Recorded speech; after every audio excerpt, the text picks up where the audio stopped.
ನಮಸ್ಕಾರ. ಪ್ಯಾರಾಮೆಡಿಕಲ್ ಕನ್ನಡ ಚಾನಲ್ಗೆ ಸ್ವಾಗತ. ಈ ವಿಡಿಯೋದಲ್ಲಿ SSLC ಮೇಲೆ ಯಾರೆಲ್ಲ ವಿದ್ಯಾರ್ಥಿಗಳು ಪ್ಯಾರಾಮೆಡಿಕಲ್ ಮಾಡ್ತಾ ಇದ್ದಾರೆ ಅವರಿಗೆ ಕಾಮನ್ ಆಗಿರುವಂಥ ಸಬ್ಜೆಕ್ಟು ಫಿಸಿಕ್ಸ್ ಅಂತ ಇರುತ್ತೆ.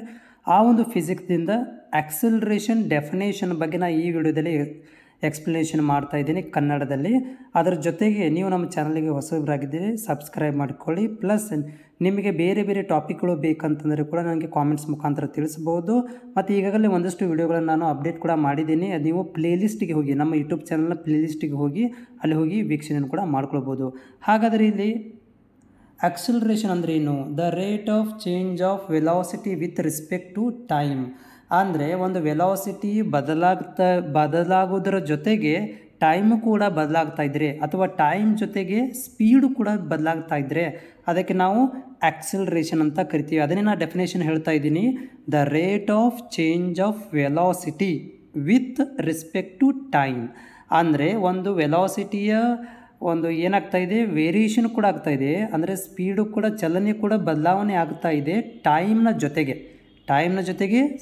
ವೆಲಾಸಿಟಿ ಕೂಡ ಬದಲಾಗ್ತಾ ಇದ್ದರೆ ಅದಕ್ಕೆ ನಾವು ಆಕ್ಸಲರೇಷನ್ ಅಂತ ಕರಿತೀವಿ. ನೋಡ್ಬೋದು, ಒಂದು ವೆಹಿಕಲ್ 30 ಸ್ಪೀಡಲ್ಲೇ ಹೋಗ್ತಾ ಇದೆ, ಕಾನ್ಸ್ಟೆಂಟಾಗಿ ಹೋಗ್ತಾ ಇದೆ. ಅದೇನಾದರೂ 1 ಸೆಕೆಂಡ್ ಲೇಟ್ರಾಗಿ ಸ್ಪೀಡ್ ಬದಲಾವಣೆ ಆದರೆ, ಅಂದರೆ ನೋಡಿ ಟೈಮ್ ಜೊತೆಗೆ ಸ್ಪೀಡು ಕೂಡ ಬದಲಾವಣೆ ಆದರೆ ಅದಕ್ಕೆ ನಾವು ಆಕ್ಸಲರೇಷನ್ ಅಂತ ಕರಿತೀವಿ. ಸುಮ್ಮನೆ ಕಾಮನ್ ಆಗಿ ಹಂಗೆ ಜಸ್ಟ್ ಇಲ್ಲಿ 30 ಸ್ಪೀಡ್ ಒಳಗಡೆ ಹೋಗ್ತಾ ಇದ್ದೀರಿ, ಇದು ಆಕ್ಸಲರೇಷನ್ ಆಗುವುದಿಲ್ಲ. ಇನ್ ಕೇಸ್ ಆಫ್ ಇದು ಸ್ವಲ್ಪ 1 ನಿಮಿಷ ಮುಂದೆ ಹೋಗಿ ಇದು 35 ಸ್ಪೀಡ್ ಆಗಿಬಿಟ್ರೆ ಆವಾಗ ಅದಕ್ಕೆ ಆಕ್ಸಲರೇಷನ್ ಆಗ್ತಾ ಇದೆ ಅಂತ ನಾವು ಕರಿತೀವಿ. ಅಂದರೆ ಇಲ್ಲಿ ಏನಾಗ್ತಾ ಇದೆ, ವೆಲಾಸಿಟಿಯಲ್ಲಿ ಬದಲಾವಣೆ ಆದರೆ, ಟೈಮ್ ಜೊತೆಗೆ ವೆಲಾಸಿಟಿಯಲ್ಲಿ ಬದಲಾವಣೆ ಆದರೆ ಅದಕ್ಕೆ ನಾವು ಆಕ್ಸಲರೇಷನ್ ಅಂತ ಕರಿತೀವಿ. ಆಕ್ಸಲರೇಷನ್ ಅನ್ನೋದು ಒಂದು ವೆಕ್ಟರ್ ಕ್ವಾಂಟಿಟಿ. ಇದು ಒಂದು ವೆಕ್ಟರ್ ಕ್ವಾಂಟಿಟಿ. ಈ ಒಂದು ಆಕ್ಸಲರೇಷನ್ ನಾವು formula change in velocity divided by time taken. ಈ ಒಂದು ಫಾರ್ಮುಲಾ ಏನಂದರೆ change in velocity divided by time taken ಅಂತ ಕರಿತೀವಿ. ಅಂದರೆ acceleration is equal to change in velocity divided by time taken. ಇದರ SI unit metre per second. ಇದರ SI unit ಆಕ್ಸಲರೇಷನ್ದ SI unit metre per second ಇರುತ್ತೆ.